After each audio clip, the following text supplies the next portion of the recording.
आज हम स्टार्ट करेंगे न्यू चैप्टर।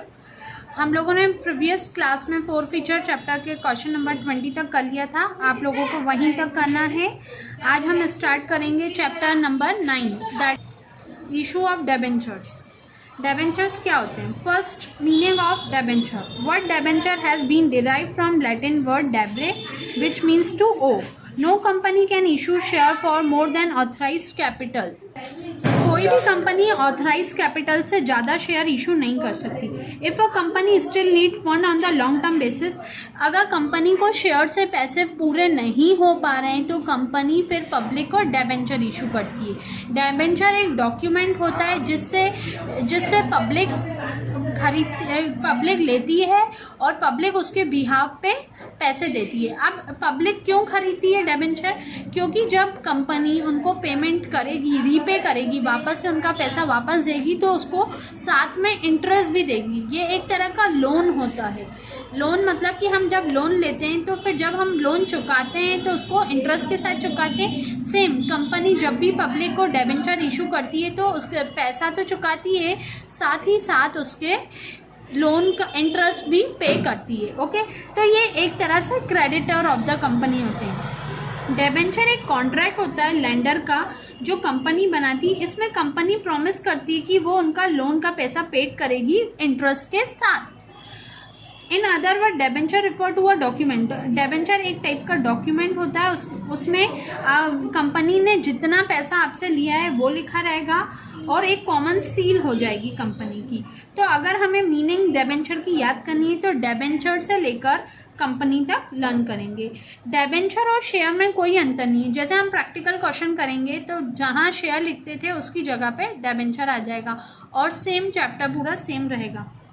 अब डेबेंचर की मीनिंग इतनी लर्न करने के बाद आपको डेबेंचर की डेफिनेशन में से एनी 2 डेफिनेशंस लर्न करनी है जो भी आपको इजी लगे।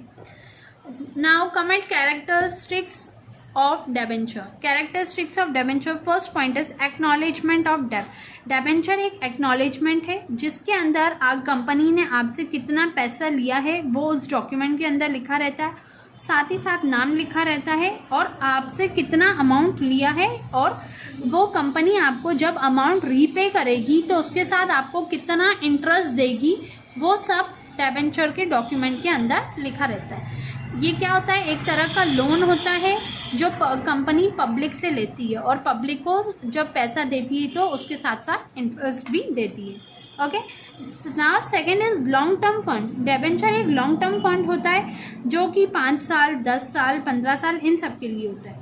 Interest to the holder. Holder of debenture is entitled to interest at the fix rate.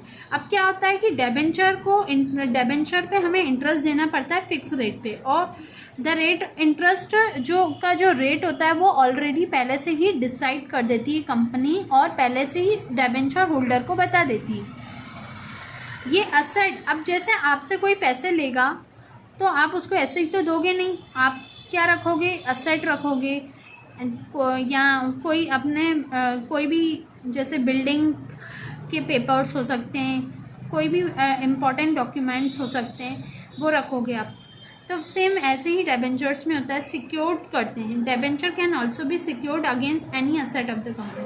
Company की कोई भी असेट आप रखोगे उसके बिहाफ पे आप उनको डेबेंचर दोगे for the sake of safety. आपको अगर बाय चांस वो कंपनी ने पैसे नहीं दिए तो आप उसकी असेट को जब्त कर सकते हैं। Priority in payment. Debenture holder are paid interest before paying dividend to the share holder. Debenture क्या करता है? पेड करता है इंटरेस्ट।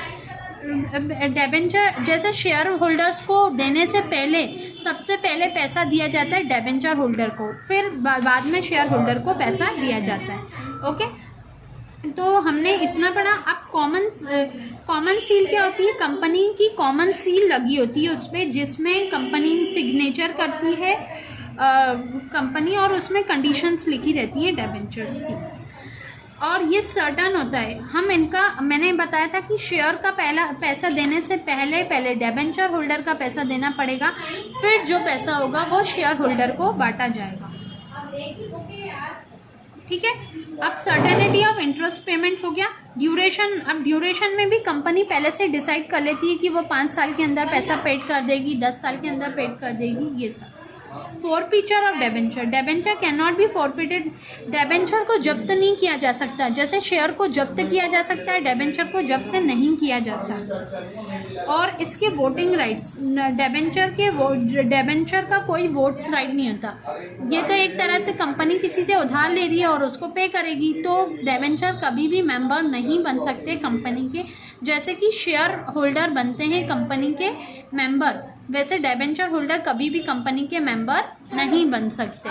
तो हम इसमें से क्या करेंगे, एनी 6 पॉइंट्स लर्न करेंगे। ओके, अब हम एक क्वेश्चन, प्रैक्टिकल क्वेश्चन पढ़ेंगे जिससे हमें पता चल जाएगा डेबेंचर शेयर की तरह ही होते हैं।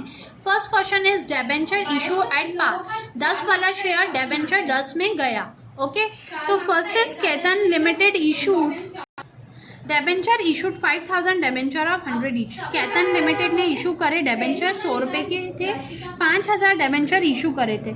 इसमें भी एप्लीकेशन 10 रुपये, अलॉटमेंट 30 रुपये और balance on first and final call.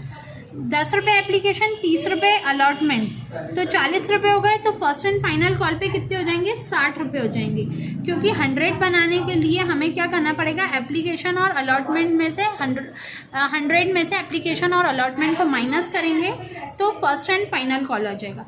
सारा अमाउंट रियलाइज हो गया है। अब आप लोगों को डेबेंचर की एंट्री जैसे शेयर में करते थे वैसे ही डेबेंचर में करेंगे।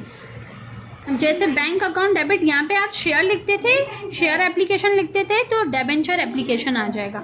फिर debenture application to debenture account, फिर debenture allotment account debit to debenture account, bank account debit to debenture allotment, debenture first and final account debit to debenture account, bank account debit to debenture first and final account. तो आपने देखा जैसे हमने share में पढ़ा था entry same, debenture में भी सेम एंट्री है, बस नाम चेंज हो गया है। अब याद रखना डेबेंचर में परसेंटेज होता है, परसेंटेज मतलब जैसे 8% डेबेंचर, 10% डेबेंचर, तो ये क्या होता है, परसेंटेज होता है। तो सेम यहाँ पर क्या दिया हुआ है, परसेंटेज। पूरा क्वेश्चन सेम जैसे शेयर में करते थे सेम वैसे ही यहाँ पे करा है। 5000 डेबेंचर से एप्लीकेशन पे कितना था, 10 रुपीज़, तो एप्लीकेशन पे 10 का मल्टीप्लाई कर दिया। फिर अलॉटमेंट में 30 था तो 5000 का 30 से मल्टीप्लाई कर दिया तो 1,50,000 आ गया।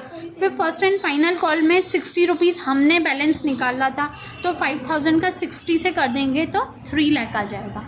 तो यहाँ पर सेम प्रोसेस जैसे हमने शेयर में करी थी वैसे ही डेबेंचर में हुई हैं। ओके, अब डेबेंचर का सेकंड नंबर क्वेश्चन है जिसमें प्रीमियम दिया है। तो जैसे हम शेयर में करते थे वैसे ही डेबेंचर में करेंगे। यहाँ पे 100 रुपीज़ का डेबेंचर है, 4000 डेबेंचर इशू हुए थे, प्रीमियम 5% है, तो 100 का 5% 5 रुपीज़ होता है, 100 का 5% 5 रुपीज़ होता है। तो आप लोगों को हमेशा ही पता है कि प्रीमियम हमेशा किसके साथ आता है, अलॉटमेंट के साथ। 20 एप्लीकेशन थे, 35 है, तो 5 रुपीज़ प्रीमियम होंगे और 30 अलॉटमेंट होंगे, तो 20 और 30 50, बैलेंस ऑन कॉल पे कितना हो जाएगा, 50 रुपीज़। यहाँ से मैंने 5 रुपीज़ प्रीमियम के हटा दिए थे, तो 20 और 30 गिना था, 20 30 50 हो जाएगा, 100 में से 50 जाएंगे तो 50 जो होगा फर्स्ट एंड फाइनल कॉल पे आएगा। बस आप यहाँ पे ऊपर की एंट्री का सेम होगी। अलॉटमेंट में प्रीमियम में आप सिक्योरिटी प्रीमियम की जगह प्रीमियम ऑन डेबेंचर लिखोगे, प्रीमियम ऑन डेबेंचर। तो प्रीमियम ऑन डेबेंचर में आप लोग 5 रुपीज़ 4000 का मल्टीप्लाई 5 से कर लेना और यहाँ पे 4000 का मल्टीप्लाई 30 से करना, तो यहाँ पे मल्टीप्लाई करने पे अमाउंट आ जाएंगे। बाकी पूरी एंट्री सेम वैसी ही होगी, कोई भी चेंजेस नहीं है। तो आपको इलस्ट्रेशन 1 और 2 खुद से करके देखना है, अगर नहीं आए तो मैसेज ड्रॉप कर दीजिएगा। अब आप लोगों को क्या करना है कि न्यूमेरिकल क्वेश्चन में से आपको जितने भी आ रहे हैं, क्योंकि यहाँ पर 10, 11, 12 आप लोगों को 13 क्वेश्चन तक तो कोई दिक्कत नहीं आएगी, 13 क्वेश्चन तक तो कोई भी दिक्कत नहीं आएगी। इन केस आपको 1 से लेकर 13 तक कोई भी दिक्कत आती है तो आप मैसेज मुझे सेंड कर सकते हैं ग्रुप में। आप फर्स्ट से लेकर 13 क्वेश्चन तक आपका होमवर्क है, क्योंकि ये चैप्टर आप लोगों का फर्स्ट टर्म एग्जाम में आ रहा है, तो फर्स्ट से 13 क्वेश्चन तक आपको खुद करने हैं।